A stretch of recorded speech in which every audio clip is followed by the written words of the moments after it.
Dans notre monde moderne en perpétuelle évolution, de plus en plus de personnes se posent des questions sur la différence entre la religion et la spiritualité. Ces deux concepts, bien que souvent utilisés de manière interchangeable, représentent en réalité des approches distinctes pour comprendre notre existence, notre connexion au divin et notre place dans l'univers. La religion, telle que nous la connaissons aujourd'hui, est un système structuré de croyances, de rituels et de pratiques communautaires qui relie ses adeptes à une dimension sacrée ou divine. Chaque religion possède ses propres textes sacrés, ses propres dogmes et ses propres traditions. Que l'on parle du christianisme, de l'islam, du bouddhisme, de l'hindouisme ou d'autres religions, il existe des règles spécifiques que les fidèles sont encouragés, voire obligés, à suivre. L'un des aspects les plus significatifs de la religion est sa capacité à unir les gens au sein de communautés partageant les mêmes croyances. Les lieux de culte, qu'il s'agisse d'églises, de mosquées, de temples ou de synagogues, deviennent des centres de vie communautaires où les individus se rassemblent pour célébrer, prier et se soutenir mutuellement. Cependant, M. Omotunde souligne que la religion, en tant qu'institution, a aussi ses limitations. Bien qu'elle offre une voie vers le divin, elle peut parfois devenir une cage dorée.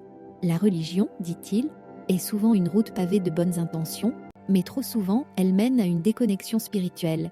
Les rituels et les règles, lorsqu'ils sont appliqués de manière rigide, peuvent restreindre la liberté individuelle et empêcher une véritable connexion spirituelle.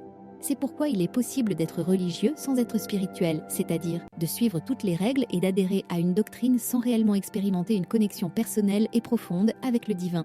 La spiritualité, en revanche, est une quête plus personnelle et intérieure.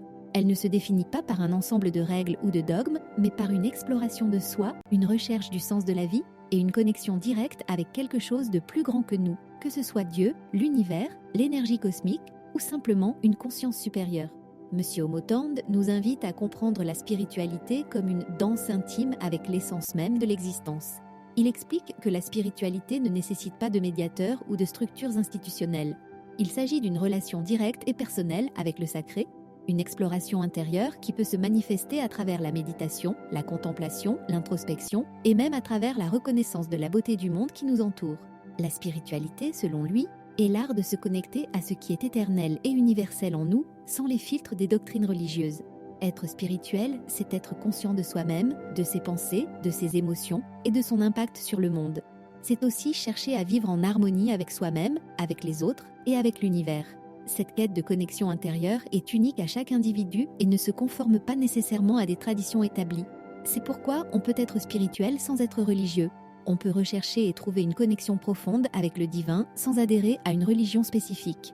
Il est important de souligner que religion et spiritualité ne sont pas forcément en opposition. Pour beaucoup, la religion sert de point de départ à la spiritualité.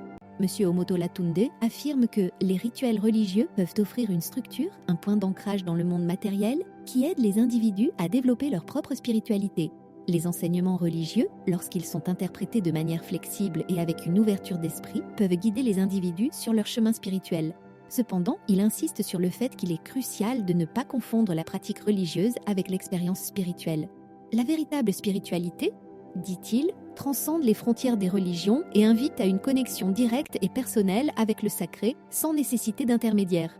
Dans le contexte de l'Afrique du Sud-Est, cette distinction entre religion et spiritualité revêt une importance particulière. M. Omotunde met en lumière la richesse des traditions culturelles et religieuses de la région, tout en notant que de nombreuses personnes trouvent du réconfort dans les rituels religieux, mais sont de plus en plus attirées par une exploration spirituelle qui dépasse les cadres religieux traditionnels. Avec l'émergence de nouvelles perspectives et l'ouverture à la globalisation, de plus en plus d'individus explorent des chemins spirituels qui ne sont pas nécessairement liés à une religion organisée. Cette quête de spiritualité, en dehors des cadres religieux traditionnels, permet aux gens de se reconnecter à leurs racines ancestrales tout en embrassant une vision plus large du monde. La spiritualité, selon Tunde, offre un espace pour l'expression personnelle, la découverte de soi et la guérison collective, des aspects essentiels dans une région qui a traversé de nombreux défis socio-économiques et politiques.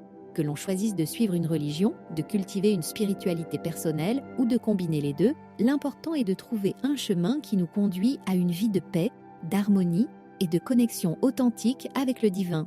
La religion et la spiritualité sont deux aspects d'une même quête, celle de comprendre le mystère de la vie et de notre place dans l'univers. L'un peut nourrir l'autre et chacun peut apporter une dimension précieuse à notre existence.